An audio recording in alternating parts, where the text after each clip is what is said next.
Good morning, everybody. This is your Coach Renz. It is an awesome day, and it's not awesome because Donald Trump won. It's not awesome because Hillary Clinton didn't win. It's not awesome because of anything that got to do with the president. It's awesome because all that nonsense is over. And now maybe now you could take all that energy that you was putting into who's going to be the president and put that into you developing yourself and your community and your business. All right, or developing as a better employee and increasing on your scale of wherever you are of the company that you're with. But in this, let's take a last look at why Donald Trump won and why Hillary Clinton didn't win. I'm gonna give you a simple little thing, and I hope you can catch on to it. I hope you get it. In 2013, Donald Trump was asked, if you ran for president, what would your message be? He said it would be "Make America Great Again." Now, did he stick to that message? Of course he did. It's a great campaign slogan. And he kept to that campaign slogan. Just like Obama kept to, "Yes, we can." Just like Reagan had, "Make America Great." Just like FDR had, "I got a new deal." If you keep to a good, strong message, you can win. What was Hillary's strong message? She didn't have one. I can't for the life of me. I've driven around, I've seen signs, I've seen t-shirts, and all I ever remember seeing is Hillary 2016. That's not a strong message that's gonna resonate with people. That's more of a selfish message. So it's not gonna work. But see, "Make America Great Again" resonates with people who believe that they're suffering or that they've been ignored. And so it worked.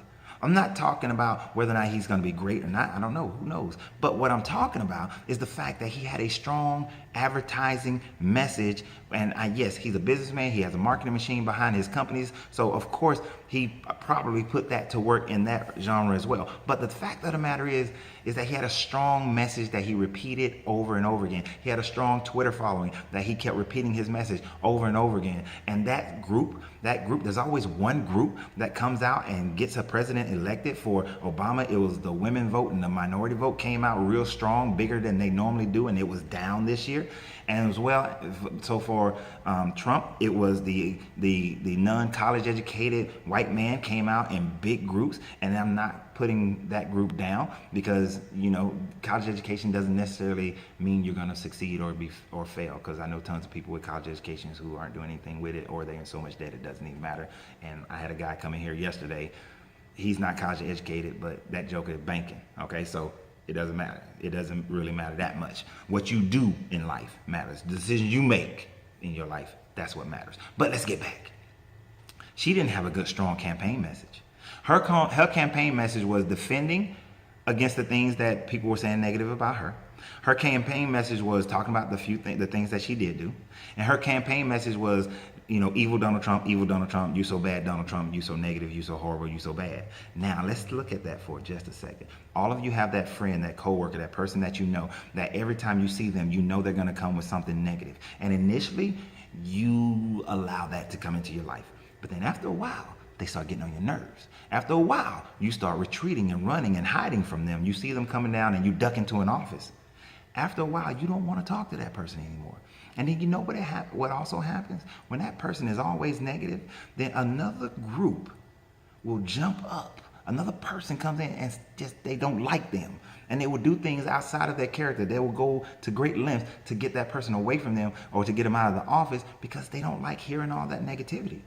So I believe that those white men who came out in big numbers and voted, that part of the reason, other than his marketing message, part of the reason because there was so much negativity that was coming from the Hillary camp that they just couldn't take it, and they got up and they went and they voted because they was like, I don't want to hear this negativity for the next 4 years. All right, and even though they would not have, they just that permeates the mind, that goes into the mindset.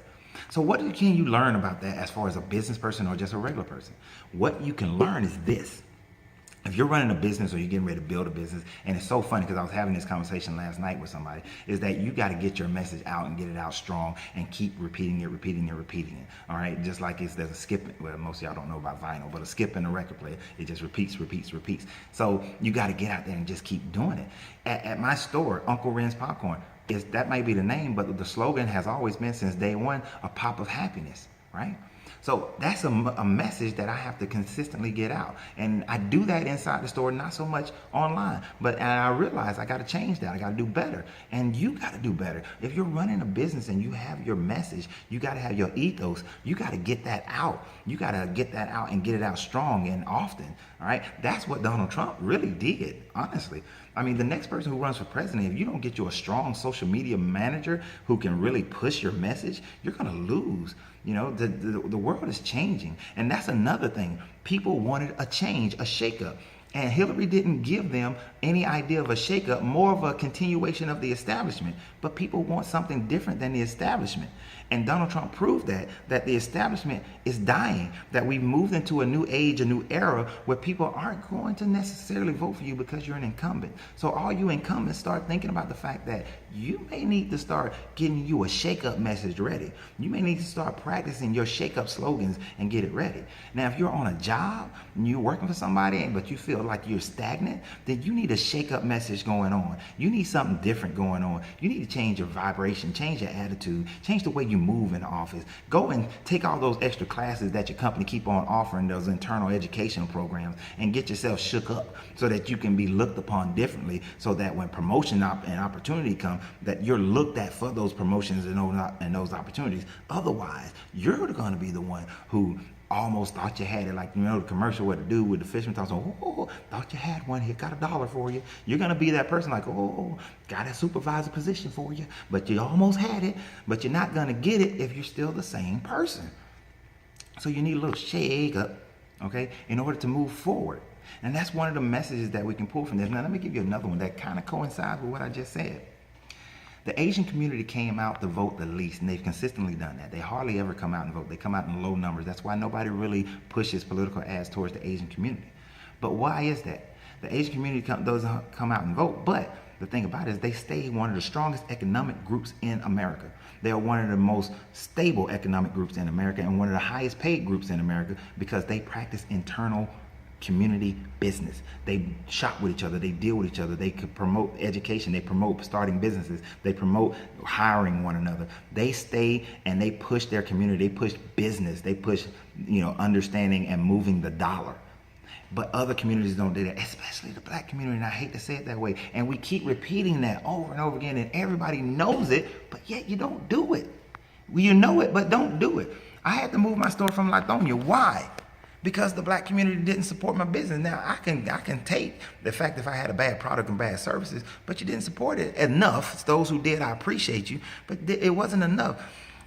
And I watched the dollar circulate in the bigger businesses in that community, but it doesn't circulate in the small business. But this is what the Asian community does. And they have a strong, strong community. So maybe what we need to be looking at, no matter what your race, gender, or community is, in order to make America great again, we got to start supporting communities. Each and every community, doesn't matter what the color or gender, each and every community needs to be supported because my greatness is non-negotiable, and so is yours.